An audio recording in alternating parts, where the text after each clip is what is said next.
এসছেন, আপনার অনুভূতি কেমন? জুতা কয়টা মেরেছেন এবং মজু পেয়েছেন কেন? একটু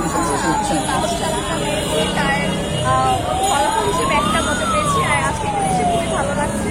কারণ এই যে আমরা আমাদের ফ্যাসিলিটির বিরুদ্ধে আওয়াজ তোলার সুযোগ পেয়েছি বা একটা কথা বলতে পারছি, এটাই আসলে আমাদের বিষয়। যে আপনি মারা গিয়েছেন এমন একটা গুজব ছড়িয়েছিল, এই মানে এটিকে কিভাবে দেখেছেন আপনি যখন আপনার এই গুজবটা ছড়িয়েছিল? যখন আসলে গুজব ছড়ায় তখন নিশ্চয়ই ভালোভাবে দেখার মতো সুযোগ ছিল না, পরিস্থিতি ছিল না, অনেক মেন্টাল ট্রমার মধ্যে দিয়ে গিয়েছে। তো এখন আসলে দেখে মানুষ অনেক ভালোবাসা দিয়েছে আমাকে, এই জন্য আমি হয়তো ওভারকাম করতে পেরেছি। ভাইরাল হয়ে আপনার অনুভূতিটা জানতে চাই, যে আপনি ভাইরাল হয়ে গেলেন, সারা দেশ আমি আপনাকে নিশ্চয়ই ইচ্ছা করে ভাইরাল হয়নি বা যেভাবে যে পদ্ধতিতে ভাইরাল হয়েছে সেটা আমি অ্যাপ্রিসিয়েট করি না, এই জন্য আমার অনুভূতি সেটা নিয়ে আসলে খুব একটা ভালো না। আচ্ছা, দেশ যদি স্বাধীন না হতো সেক্ষেত্রে কি আপনার উপর কোনো প্রভাব আসতে পারে? আসতেই পারতো, তখন যে আসেনি বা তখন যে আমি হুমকির সম্মুখীন হইনি, এটা আমি কীভাবে জানি?